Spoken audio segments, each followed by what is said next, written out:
Os avisos antes, né? Os avisos antes de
Antes de fazer a abertura, eu vou fazer alguns avisos. Vários avisos.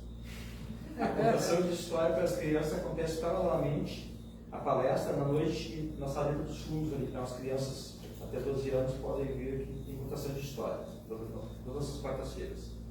A doação de cestas básicas é solicitada para a posterior distribuição às pessoas assistidas pela equipe de assistência aos carentes. Tá? Tem uma equipe que distribui essas cestas todo mês. A realização de rifas ocorre para fins de angariar fundos para a reforma das salas dos pais. A rifa terminou, né? Nós vamos sorteá-las no final do Dia das Mães, tá? Depois, semana que vem, pode ser quem é a outra, né? Nós vamos juntar um dinheiro para reformar as salas. Os estudos das obras básicas ocorrem em dias de horários estabelecidos em formação na biblioteca, tá? Quem quiser. A biblioteca possui livros para empréstimo, bastando preencher a ficha associada e pagar um valor único de adesão, que acho que é R$5, né, ainda. Os livros à venda com valores acessíveis.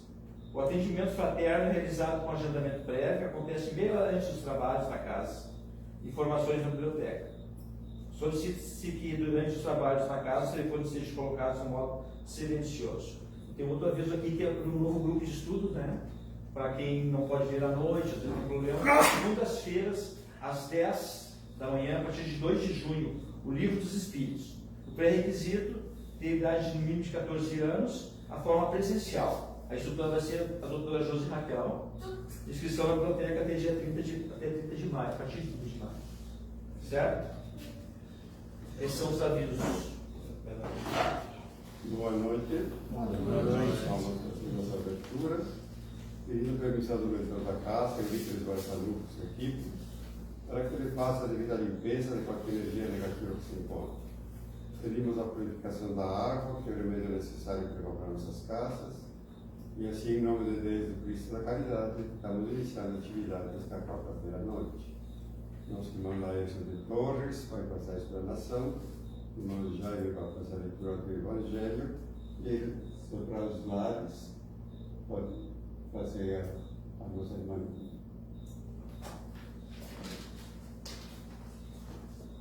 Boa noite, irmãos.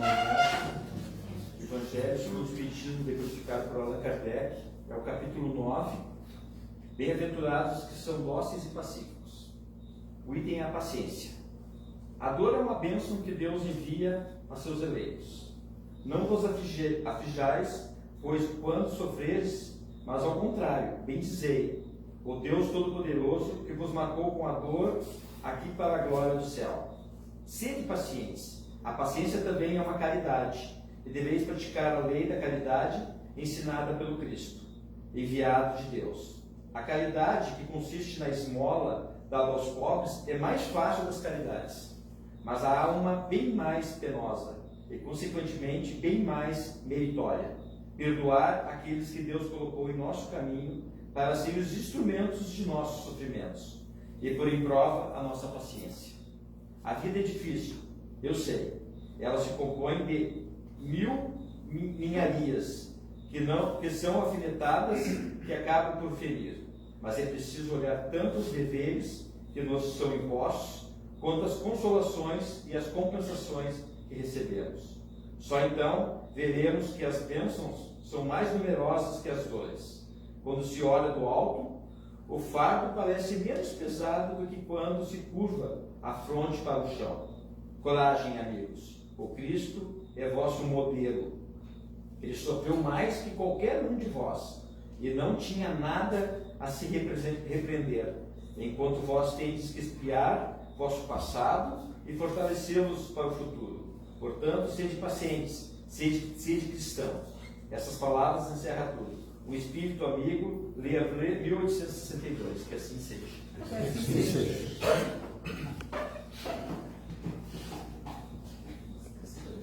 Está comigo? Estou de olho fechado aqui, bem de boa. Boa noite, gente. Boa noite. A paz de Jesus esteja em nossos corações nessa noite. O Sr. Júlio pediu para eu escolher uma partezinha do Evangelho, né? Que eu já me dei. E eu escolhi essa porque eu tenho particular carinho por essa página, porque é a que o Chico mais pedia para as pessoas lerem, Chico Xavier. Em várias situações em que ele tinha essa oportunidade, né? Tanto nas reuniões que aconteciam no Grupo Espírita da Prece, em Uberaba, às sextas e sábados à noite, quando ele psicografava, aquelas reuniões que eu posso dizer que são famosas, principalmente no sábado, e também nos sábados à tarde, em uma atividade que o Chico fazia, que eu não sei se vocês lembram, chamada A Sombra do Abacateiro. Esse é o título que o Carlos Bacelli deu para um livro, onde ele narra alguma dessas reuniões que o Chico fazia em bairros periféricos de Uberaba. Esse bairro trocou 2 vezes. O pessoal de Uberaba tinha uma brincadeira, que é onde o Chico Xavier ia, o asfalto ia atrás. Porque ele ia para a periferia e começavam as caravanas, pessoas do Brasil inteiro, ir às centenas, aos milhares para aquele local. E aí, né, a prefeitura tinha que organizar um pouco aquele espaço. Aí o asfalto chegava, ele ia mais para longe, claro, não era por causa disso, mas ele sempre trabalhava nas periferias. E essa página ele sempre gostava muito de ler. Essa reunião, particularmente, não é sobre isso que eu vou falar hoje, não. Até poderia ser, né, mas não é.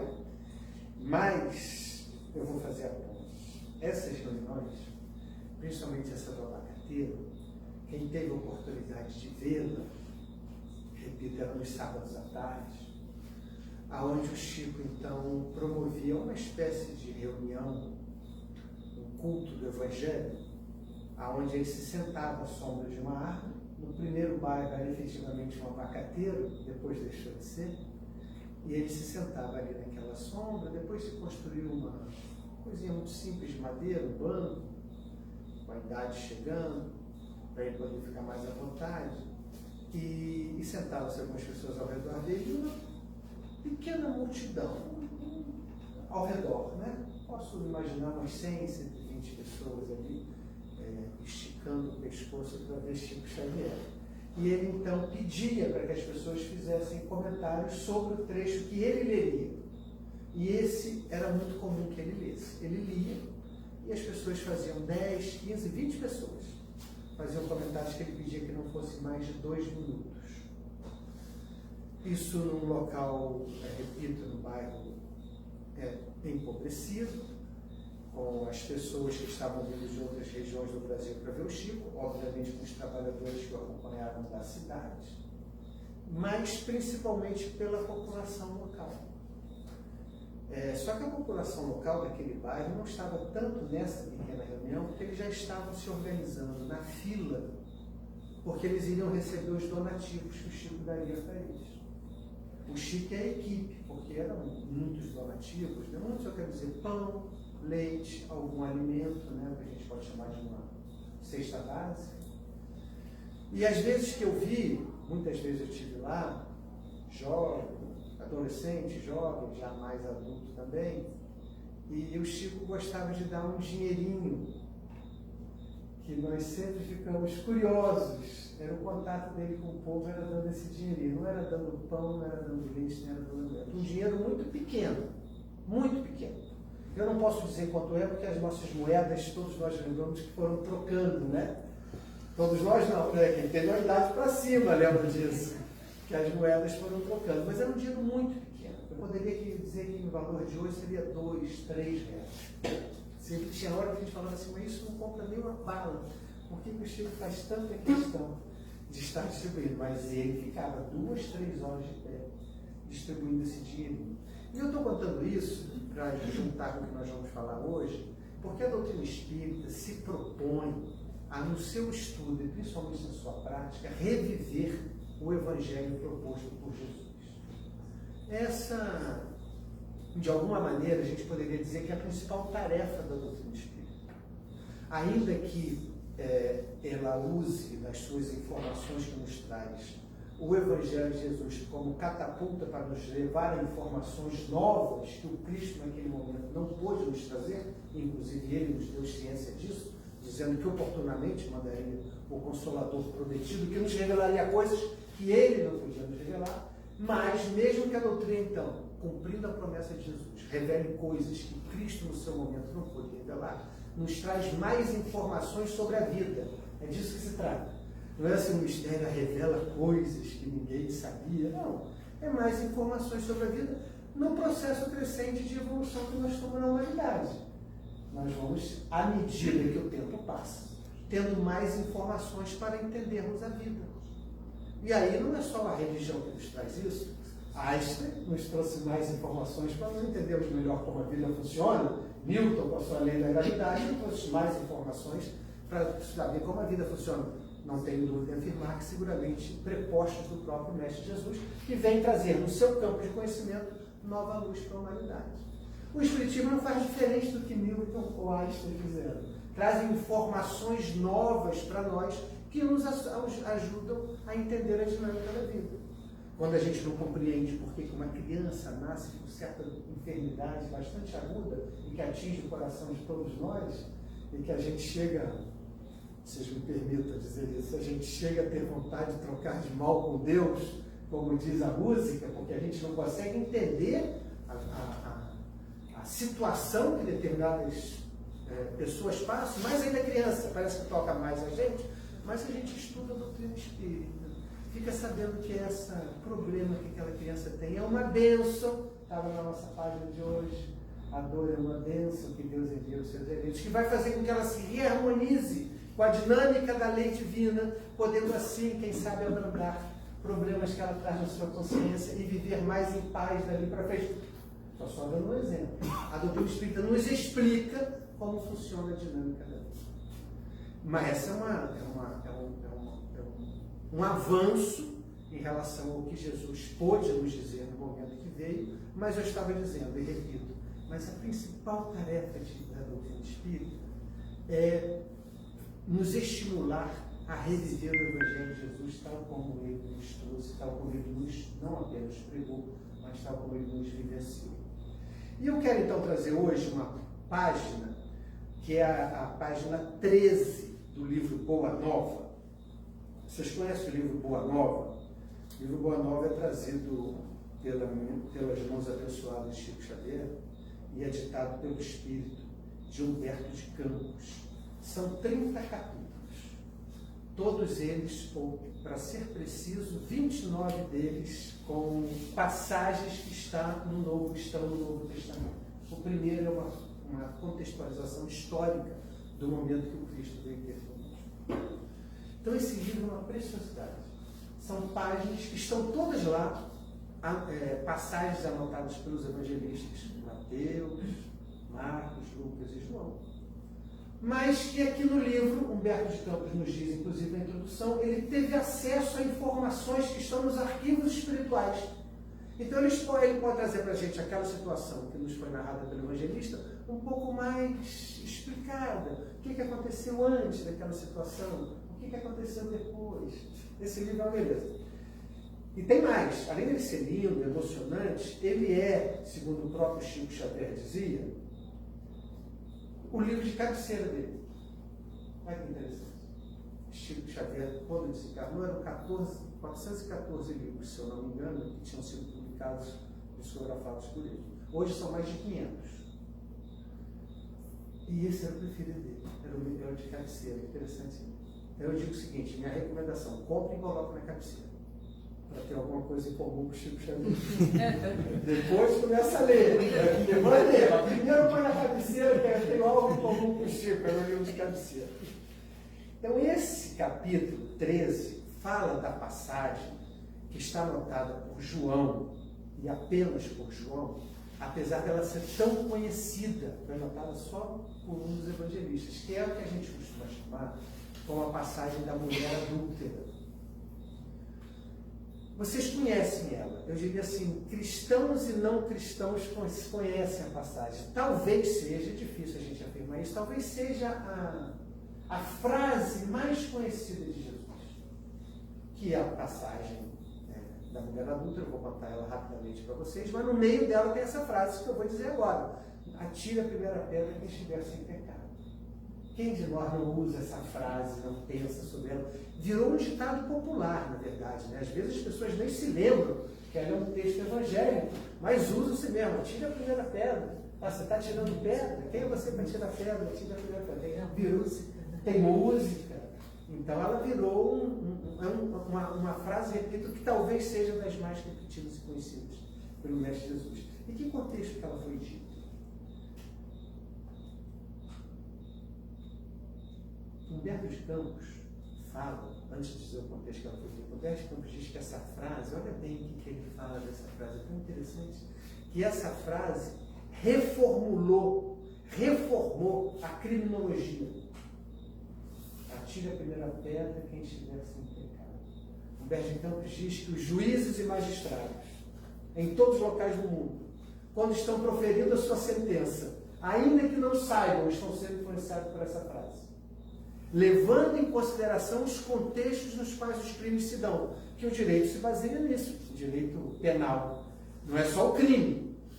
Os juízes, a corte, etc., vão julgar o contexto no qual o crime se deu, para poder chegar a um veredito da culpabilidade ou não daquele que cometeu o crime. E Humberto de Campos, nesse capítulo 13 do livro Boa Nova, nos fala isso. Jesus se transforma num grande reformador do direito penal com essa frase. Aí sim, em que contexto ela foi dita? Jesus tinha acabado de pregar, está dito lá no capítulo 8 do Evangelho de João, e aí ele já estava naquele momento de se juntar com seus discípulos, para poder, alguns poucos de João, não estavam muitos com ele nesse momento, e ele então ia se retornar para casa, estavam conversando, quando ele vê que uma pequena multidão se aproxima, e na frente dessa multidão uma mulher que vinha com caras assustadas, com o seu cabelo desgrenhado, com o seu rosto exalando pavor, e aquela multidão um pouco empurrando ela, as roupas dela também já estavam rotas. E aí aquela cena, Jesus vai divisando aquela cena e ele chega próximo de Jesus.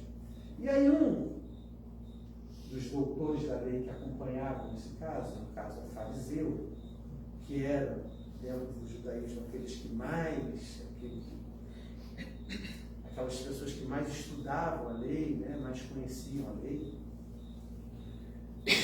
se aproximam de Jesus e falam: essa mulher foi pega em adultério.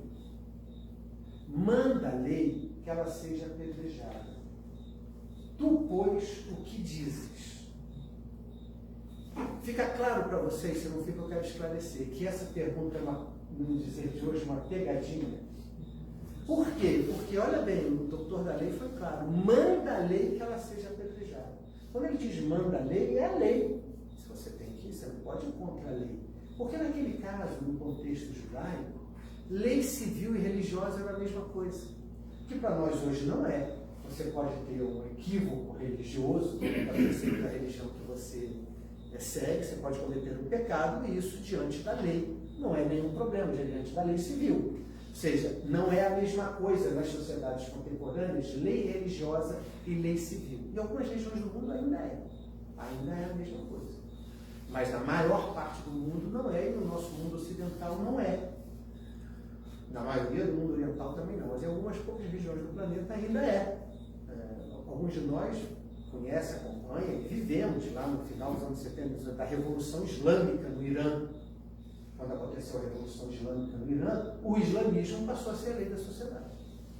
Deixou de ter lei civil. Por isso que é um Estado islâmico, é como se o nosso fosse um Estado católico, já fomos em outro momento da nossa história. Ou seja, é a religião que determina o que deve e não deve ser feito para todos.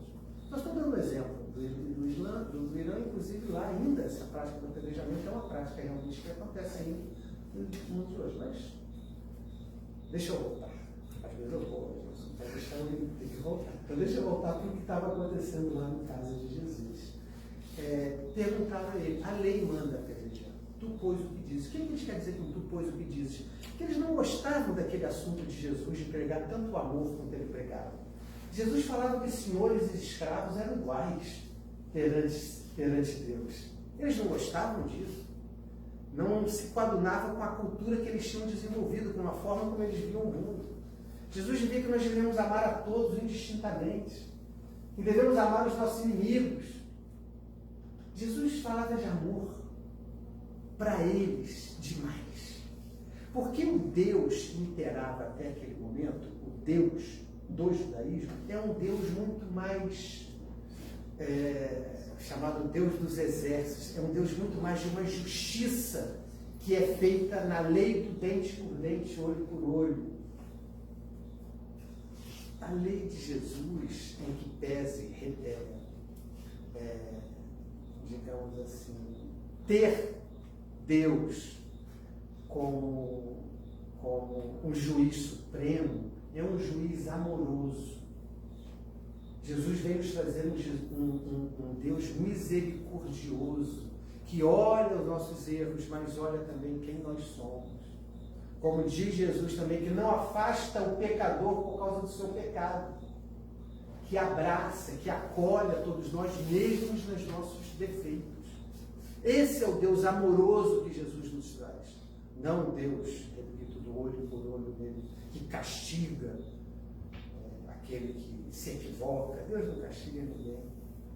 Jesus veio mostrar isso, e o Espiritismo nos explica como que se dá essa dinâmica, onde nós temos que nos reaver com os nossos equívocos. Mas esse é um problema nosso, não é Deus que nos cobra por ele. Então, isso incomodava o judaísmo. Então eles veem, irmão, já que você fala tanto de amor, quero ver como é que você salva essa mulher agora. Porque a lei manda que ela seja apedrejada. E aí que vem a resposta de Jesus.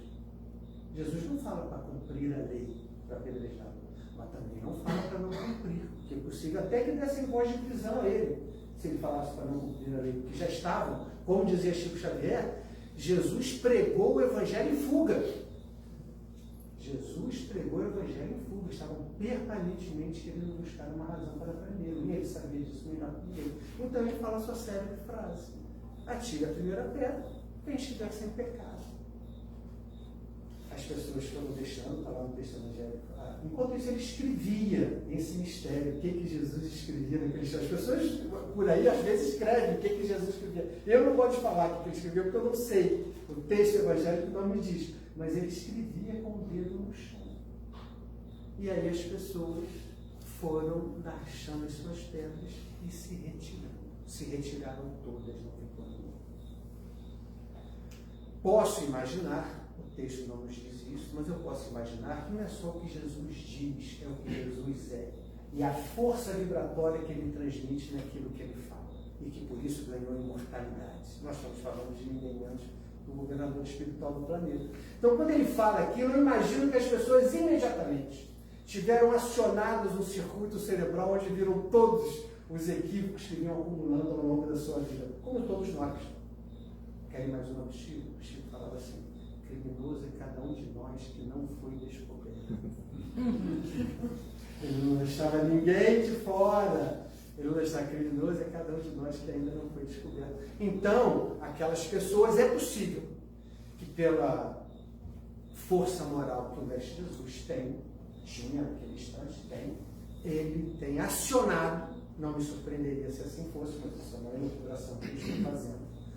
Não me surpreenderia se assim fosse acionado neurônios, né? uma cadeia de pensamento das pessoas que cada um se depara com os seus equívocos. Imediatamente larga suas pedras no chão e se retira. E aí o diálogo continua de uma maneira muito bonita, e eu quero enfatizar ele, porque então a mulher, assustadíssima, né, gente? Imaginemos. Ela olha para Jesus, Jesus fala: onde estão os seus acusadores? Agora ela estava sozinha, poucos discípulos junto com Jesus, Jesus ali com ela. Onde estão os seus acusadores? E ela não consegue responder. Ela não consegue responder. Ele fala assim: não te condenaram? Pois eu também não te condeno. Olha que mais que essa mulher precisava, né? Que mais que ela precisava nesse momento que não era fácil de nenhuma maneira para ela. Onde estão os seus acusadores? Não te condenaram? Pois eu também não te condeno. Eu acho esse pois eu não ter eu também respondendo uma coisa linda. Viu, como eu falei antes, o Deus da justiça que Jesus representava ele diante de nós não é um Deus que acusa e que condena. As acusações e as condenações, na dinâmica da lei divina, o Espiritismo explica isso em vários momentos, ela se dá na nossa consciência. Não é à toa que está escrito no livro dos Espíritos, onde é que está escrito a lei de Deus? Na tua consciência. É você que vai ter que se resolver com você. Sou eu que vou ter que me resolver comigo. Em última instância. Claro que os espíritos amigos estão aí para poder nos ajudar em momentos que nós temos necessidade de despertar a nossa consciência. Os livros fazem isso por nós. Mas em última instância somos nós que temos que resolver conosco mesmo. Tanto é verdade que qual a última frase que Jesus fala para ela? Eu também não te condeno, pois vá e não tornes a pecar. Ou seja, assuma a responsabilidade pelos seus atos. Vá e não tornes a pecar. É contigo. Se você pecar de novo, isso Jesus não falou, você vai continuar vivendo nesse tormento mental que os nossos equívocos nos deixam. O que no sentido popular se fala quando a gente erra? Estou com a consciência pesada. Não é? Estou com a consciência culpada. Estou sentindo peso na consciência porque eu fiz aquilo com fulano, fiz aquilo com ciclano. A lei de Deus está escrita na nossa consciência. Nos desviamos dela, ela acusa. Ela apita. Ela acusa. Essa informação que o Espiritismo nos traz, gente, dentre várias outras, é uma preciosidade. É uma preciosidade. A lei de Deus está escrita na consciência. Agora, ela é um problema. Uma vez eu dei o livro dos Espíritos para uma amiga ler, lá atrás, muitos anos. Lá na minha cidade, Niterói, Rio de Janeiro. E aí ela leu. Ela falava que são 1000 e poucas perguntas. Eu falei: vai ler devagar, não tenha pressa. Vai ler no seu tempo. Aí, uns dias depois, ela me devolveu. Eu falei: não quero ler, não quero saber dessas coisas. Eu falei: quantas perguntas você leu? Ela: umas 80, 100, mas eu não quero ler, não quero saber dessas coisas. Eu falei: você já sabe. Não tem jeito mais para você. Você pode até não ler, mas você já sabe. A sua consciência já despertou. E agora não adianta você falar que não quer saber dessas coisas, que você já está sabendo delas. Então, quando nós já estamos sabendo dessas coisas, mas se a lei de Deus está na nossa consciência, então eu sei dessas coisas. Permanentemente eu sei. Sabe qual é o problema de saber dessas coisas? Que eu não posso responsabilizar outros pelo meu equívoco. E por isso que essa minha amiga devolveu o livro. Não quero, porque se eu souber de tudo isso, a notícia que ela não chegou na pergunta 625, está na 621, acho que ela não sabe, que ela já sabe. Que ela não chegou nessa pergunta, mas nós já sabemos, se eu estou me fazendo entender. Como nós já sabemos, nós não podemos delegar a responsabilidade pelas nossas atitudes. Não podemos culpar outros pelos nossos erros. Não sei se vocês concordam comigo, mas a gente adora fazer isso. Deixei cair um copo d'água, assim, esbarrei na água aqui, falando, mas quem botou essa água aqui? Né? Tropecei no tijolo, mas quem deixou esse tijolo aqui? São exemplos simplórios, porque os nossos erros de responsabilizar outros que nossa equipe vão muito mais longe que isso. Às vezes atravessa uma vida inteira, colocando aquele estado que eu julgo como infeliz na responsabilidade do esposo, da esposa, do filho, do pai, da mãe, do patrão. Não é. Se nós estamos num estado de consciência, num estado de vida, de percepção da vida, em que nós nos julgamos infelizes, nós temos que buscar em nós por que nós chegamos a esse ponto. Não significa que não possamos buscar ajuda. E o Espiritismo, inclusive, a Casa Espírita, o Espiritismo nos propõe essa ajuda, a Casa Espírita nos dá essa ajuda. Claro que nós podemos ajudar e ser ajudados na dinâmica da vida, né? Todos nós estamos em condições de ajudar alguém e todos nós precisamos de ajuda. Mas, em última análise, sou eu que tenho que resolver os meus problemas. As ajudas que vierem são sempre bem-vindas. Mas não é à toa que Jesus, no Sermão do Monte, nos fala: ajuda-te, que o céu te ajudará. Então, primeiro você, o primeiro passo é ter. Ajuda-te, que o céu te ajudará. Jesus não fez por menos. O céu, ou seja, todas as forças, tem essa coisa mais contemporânea, que o universo conspira a teu favor, né? Uma frase, tá boa, não é uma minha frase, eu não acho uma minha frase não, apesar dela ter caído num certo lugar comum de repetição. Mas é uma frase boa. O universo conspira. A lei de Deus foi feita de maneira a nos beneficiar. Se eu posso dizer, foi feita. Sempre difícil falar de Deus. Mas a lei de Deus, ela é feita para nos beneficiar. Se nós estamos num estado onde não nos julgamos beneficiados, pode ser uma questão de interpretação nossa. Ou pode ser que nós estejamos em situações onde a gente tem que reaver o nosso passado culposo. Porque passado culposo não é assim, um passado de pecador, eu não gosto de mostrar, botar muito peso nessas expressões, mas porque a gente, por determinação nossa, por decisão nossa, foge do que a nossa consciência nos indica fazer, foge do que a lei de Deus nos aponta. Não é só nessa passagem, essa passagem evangélica, da mulher, da chamada mulher adúltera, ela não é a única em que Jesus convida o seu interlocutor a assumir responsabilidade pelo que lhe acontece. Eu gosto muito da passagem chamada do cego de Jericó.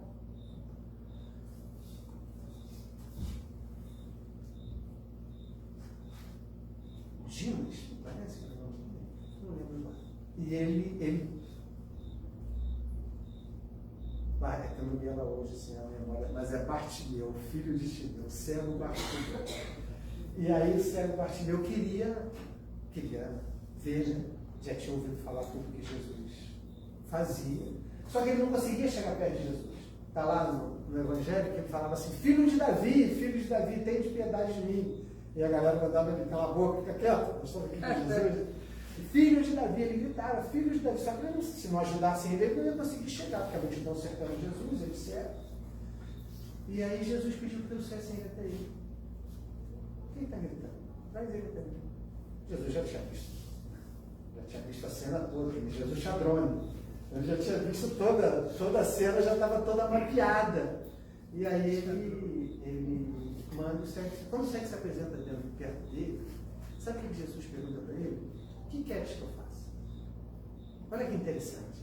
Jesus poderia ter passado a mão sobre os olhos dele e curado ele.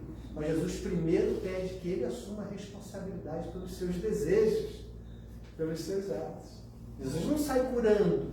Jesus pergunta: o que queres que eu faça? O que queres tu de mim? E aí o cego Bartimeu fala: Senhor, que eu vejo. E aí Jesus recupera a visão dele e também dá o mesmo conselho para ele: vá e não tornes a pecar. Então, essa passagem da chamada mulher adúltera não é a única em que Jesus convida, repito, o interlocutor a assumir responsabilidade pelas suas atitudes. Claro que essa passagem tem outros ensinamentos, mas hoje eu queria focar nesse. focar nesse ensinamento, desse ensinamento, né, que Jesus nos dá, de que nós devemos assumir responsabilidade do seu ato. Quando ele fala, ninguém te condenou, eu também te condeno, vai, mas não tornes a pecar. Eu queria, para a gente terminando, falar um pouquinho do capítulo Boa Nova, porque isso que eu contei para vocês, que está no texto evangélico, está aqui também no capítulo. Então está aqui, tá, onde é que estão os seus juízes, ninguém te condenou, também eu não te condeno, tá igual no Evangelho. Mas aí tem a parte que o Humberto de Campos nos traz e que só quem lê esse livro vai ficar sabendo. Sabe quem lê esse livro vai ficar sabendo? Que João, tão interessante, né? João, tão iluminado, nesse momento muito jovenzinho, João era o mais novo dos discípulos, um adolescente quase, ou um pós-adolescente, estava ali com Jesus. João não entende a atitude de Jesus. Olha que interessante. João não entende por que Jesus soltou essa mulher. E ele fala, mestre, por que não condenastes a meretriz de vida infame? Ou seja, João está radicalmente contra a atitude daquela senhora. Aí Jesus, diz Humberto de Campos, fixou no discípulo o olhar calmo e bondoso, e Jesus sabia que ele tinha que preparar os seus discípulos para o que eles fariam depois. Aí eu vou ler uns trechinhos para vocês. Aí Jesus fala assim, que razão você tem, João, para estar a favor dessa condenação? Você sabe o motivo por que essa pobre mulher fez o que fez? Terás sofrido alguma vez a dureza dos problemas que ela atravessou em sua vida? Então, Jesus vai falando, João, calma, você não sabe por que ela fez o que ela fez. Não julgue, ele não fala assim aqui, mas é um dos ensinamentos dele. Não julgue para não ser julgado. Mais ou menos assim, calma, meu filho. Mas João, isso eu não estou lendo tudo, tá? Isso vocês vão ver em casa depois, está tendo 13 do livro Boa Nova. Mas João ainda quer argumentar com Jesus. Ela pecou, mestre, faz jus à punição. Não está escrito que nós pagaremos centavo por centavo os nossos próprios erros? Está vendo como eles interpretavam Deus? Tem que pagar. O Espiritismo é cheio de história interessante desse tem que pagar, como que você, se você tem que pagar, porque você se desarmonizou com a lei, e você então tem que pagar. Você tem que se reharmonizar com ela. Só que o Espiritismo é cheio de história bacana, onde você paga, sabe como? Com amor. Você não paga necessariamente através da dor. A dor é uma bênção que Deus envia aos seus eleitos quando eles não conseguem exercitar o amor na sua plenitude. A lei de Deus nos propõe que a gente viva de forma amorosa e esse amor vai fazer com que a gente viva em harmonia. Tem uma passagem, eu acho que eu não vou contar para vocês agora. Não, vou sim, rapidinho. É o Hilário Silva que conta, que é do... Tá, vou contar a passagem que eu acho que eu não vou lembrar o nome dele. Está me dizendo Vicente Cury, mas Vicente Cury é outra. É aquele senhor que frequentava a casa espírita, gente boa. Eu estou falando devagar assim para ver se me vem o nome desse personagem, mas não importa o nome. Eu sei que ele frequentava a casa espírita, fazia caridade, está tudo certo com ele, tudo bem, parecia uma pessoa muito parecida, não era uma pessoa muito boa. Ele trabalhava numa fábrica de tecelagem. Quando acontece, todo mundo na casa espírita quer saber o que aconteceu, um acidente com ele. História bastante conhecida. E ele perdeu o dedo lá numa máquina daquela tecelagem. Ele ficou um pouco chateado, né? Porque, nossa, estou aqui me dedicando tanto à doutrina, que a gente quer nossos trocos, né? A gente fala que a gente quer receber um pagamentozinho leve, né? E ele então ficou chateado com isso. Passaram uns dias, ele voltou à casa espírita, e lá o benfeitor da casa se manifestou numa reunião de dizendo que ele, olha a história, que ele, na reencarnação anterior, ele tinha muitos funcionários, era como se fosse, não me recordo exatamente se era benfeitor de escravo, mas se não parecido com isso, aonde numa moenda de cana, trabalhando na moagem da cana, ele se exasperou com um funcionário que tinha feito algo, um funcionário de escravo, realmente não lembro com precisão agora, mas ele se exasperou com essa pessoa porque ela tinha feito um erro. E ela obrigou outros a colocar o braço dele, ou ele obrigou outros a colocar o braço dele na moeda de cana. E aí a pessoa perdeu o braço. Olha que interessante. Ele voltou ao plano espiritual. Olha como essa dinâmica de Deus. Não é Deus que falou assim, você vai perder o braço na próxima. Esse fez isso. Ele volta ao plano espiritual e vive com aquele tormento, porque a lei de Deus está escrita na consciência. Quando no plano espiritual, com a visão um pouco mais ampliada, ele percebeu o que ele tinha feito, ele passou a viver aonde? No inferno. Mentira, não tem inferno. Mas ele criou para ele aquele inferno. Porque ele estava vivendo uma situação infernal, isso a gente pode dizer. Nós, às vezes, vivemos em vida situações como essa. Depois que a gente percebe equívocos graves que cometemos. E aí ele viveu. Ele viveu uma situação de tormento profundo. Diz no livro, quando conta essa história, que ele sonhava, via a cena da calda de cana junto com o sangue. O que a pessoa acaba falando? Gente, o que eu tenho que fazer para poder parar de pensar nisso? Você vai ter que voltar lá e pode ser que aconteça a mesma coisa com você. Está barato. Isso os livros explicam. A pessoa pede, vai pedir para perder o braço, pede, porque não aguenta mais aquele tormento mental no qual vive. Aí ele volta. Ele volta, só que ele começa a trabalhar no bem. Ele começa a trabalhar no bem, ele começa a trabalhar no bem. Na hora em que se dá o encontro vibratório, onde ele vai entrar na sintonia da expiação, não sei se eu estou complicando muito, se estão me fazendo entender, encontro vibratório onde ele vai entrar na sintonia daquela expiação. Você passa exatamente naquela rua onde aquele carro naquela velocidade te atropela. Exatamente naquele momento, não é coincidência. É a sintonia da expiação que você entra nela, inclusive muitas vezes por pedido próprio, como foi nesse caso. Na hora que se deu esse momento de encontro, aquele braço, aquela energia que estava no braço, deletéria, aquele miasma que ele próprio provocou com o que ele fez, porque ele fez com o outro, acusou nele. Ele fez com o outro, acusou nele. Então o braço está com aquela energia que vai acabar sendo, atrair aquele problema que ele próprio causou. Mas só que aquela energia já estava um pouco dissipada, porque ele já estava colocando aquele braço a serviço do bem. Então aquilo que era braço virou dedo.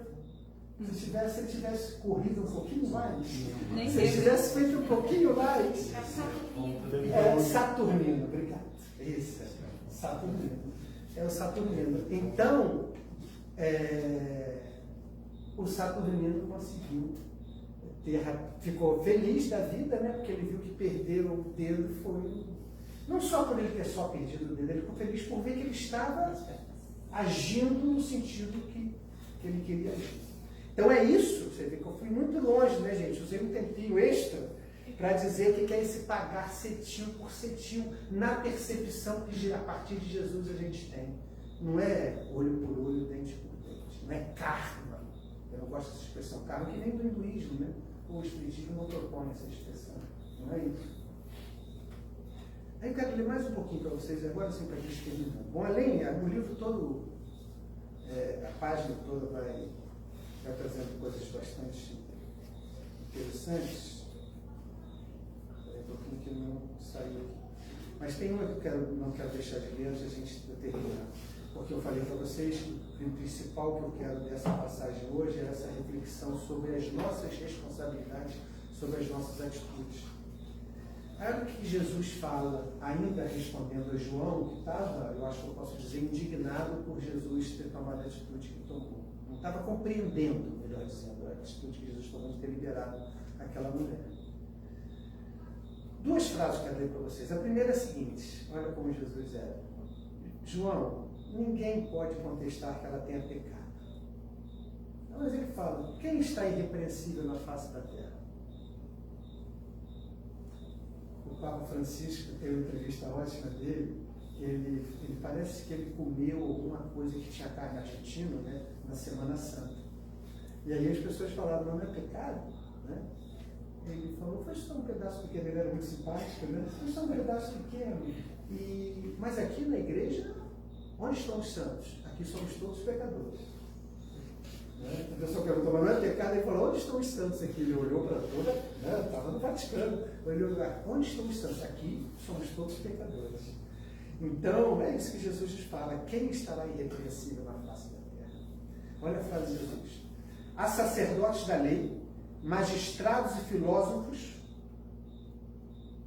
sacerdotes da lei, sacerdotes religiosos, magistrados e filósofos que prostituíram suas almas por mais baixo preço, contudo, ainda não lhes viu os acusadores.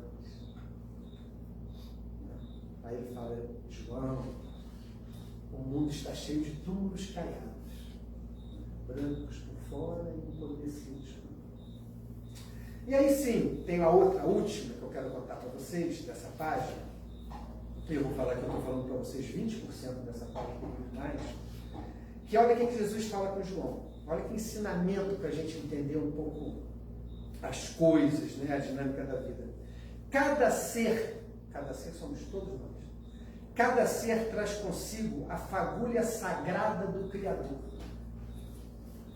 Cada ser, eu até posso pensar que essa fagulha sagrada do Criador é a lei dele que está na nossa consciência.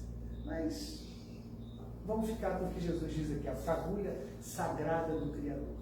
Cada um de nós traz consigo a fagulha sagrada do Criador. Cada um de nós. E vamos erigir, vamos levantar dentro de nós o santuário da sua presença ou a muralha sombria da negação. Olha a nossa escolha. A fagulha de Deus, a fagulha amorosa do Criador, do divino Criador, está em nós. Mas nós vamos decidir o que a gente vai levantar. É um santuário para cultuar essa presença divina dentro de nós? Ou um muro da negação, que isola essa fagulha divina e não permite que a gente viva de acordo com os seus preceitos? Essa decisão é nossa. É meio assustador, porque a decisão é nossa. Mas aí Jesus vem nos ajudar. Sabe o que ele fala? Mas, João, só a luz e o bem são eternos. Seja como que nos consolando. Nós temos que escolher. Mas nós estamos condenados a escolher o santuário que vai cultuar a presença de Deus dentro de nós.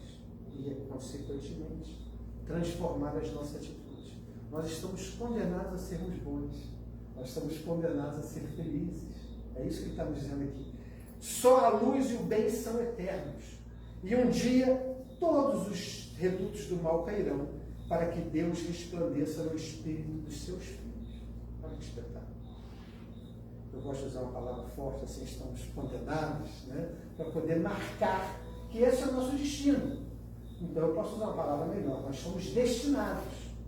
Nós estamos destinados a sermos felizes. Nós estamos destinados a viver em comunhão com a lei de Deus que existe, que está tatuada, está impregnada na nossa consciência.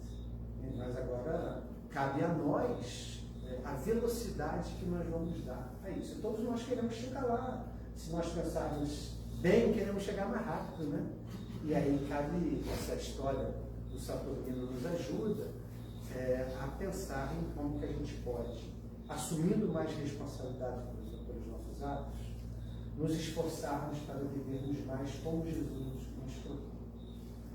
Eu sempre me preocupo, claro que a gente tem que se preocupar, e aqui a passagem nos ensina isso, né? Tira a primeira pedra que quiser pecado. Eu não tenho tempo, aquela história, eu não tenho tempo para me preocupar com os erros dos outros, porque eu tenho muito trabalho para fazer em relação aos meus erros.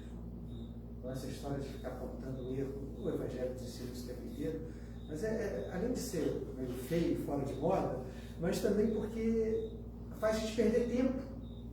Porque nós temos tantas situações internas nossas, tantos aspectos nossos a melhorar. Kardec nos dizia, né, conhece o seu verdadeiro espírito pela sua transformação moral e pelos esforços que faz para domar suas más inclinações. Então nós temos que nos esforçar, não é fácil. A gente jura que não vai gritar com a esposa, ou a esposa jura que não vai gritar com o marido, com o filho, a professora com o aluno, eu não vou perder mais a paciência, no dia seguinte já perdeu a paciência. O que Kardec nos convoca? Faz esforço. Não pode existir. Não pode cair em equipes e falar, eu sou assim mesmo. Eu sou assim mesmo. Desculpa, eu tenho mania de gritar. Não, vai se corrigir. Não adianta usar essas desculpas de eu sou assim, não tem jeito. Tem jeito. É você que vai ter que dar jeito em você, domando as suas más inclinações, tal como o codificador nos ensinou. Então, é isso que Jesus nos traz quando ele fala que só a luz e o bem são eternos. Nós um dia iremos domar as nossas mais inclinações. Poderemos viver nesse estado de mais plenitude para o qual nós estamos fadados, nós estamos destinados. Era isso por hoje. Que a paz de Jesus fique em nossos corações.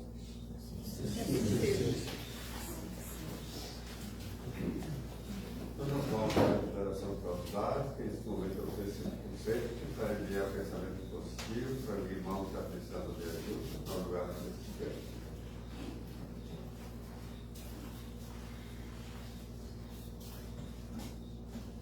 Neste momento em que estamos todos voltados para a espiritualidade, e a espiritualidade está toda a nosso favor, queremos orar. Querido Mestre, orar por aqueles que não tiveram a oportunidade de conhecer o Teu Evangelho. Obrigada, Senhor, por essa bendita doutrina que nos esclarece e consola.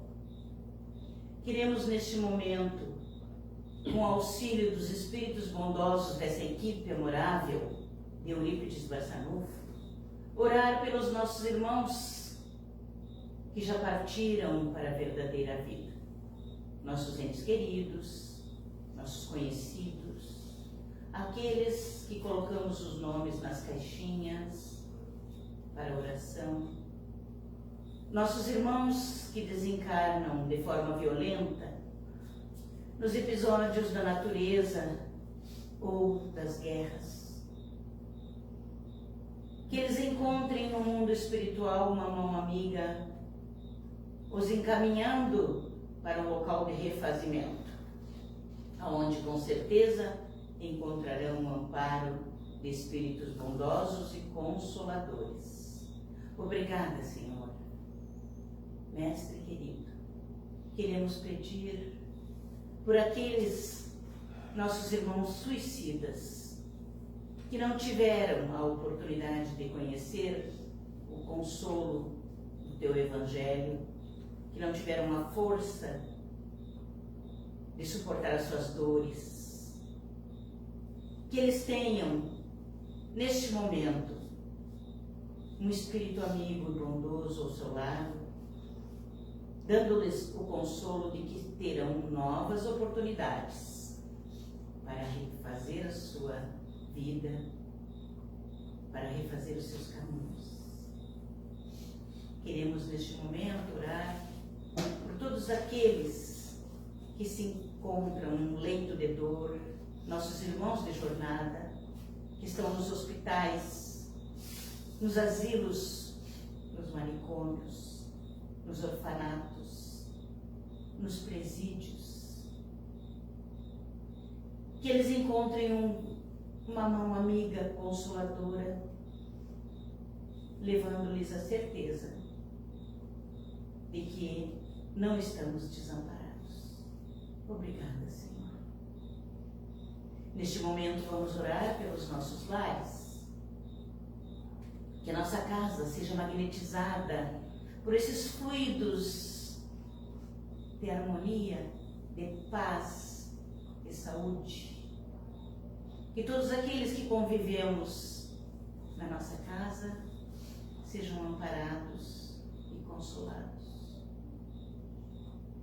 E nós, Jesus, que aqui estamos, queremos te pedir, intercede junto a Deus por nós. E não dispensa o amparo desses espíritos bondosos e consoladores, para que a gente possa sair daqui muito melhor do que quando chegamos. Obrigada, Senhor. E que assim seja. Que assim seja.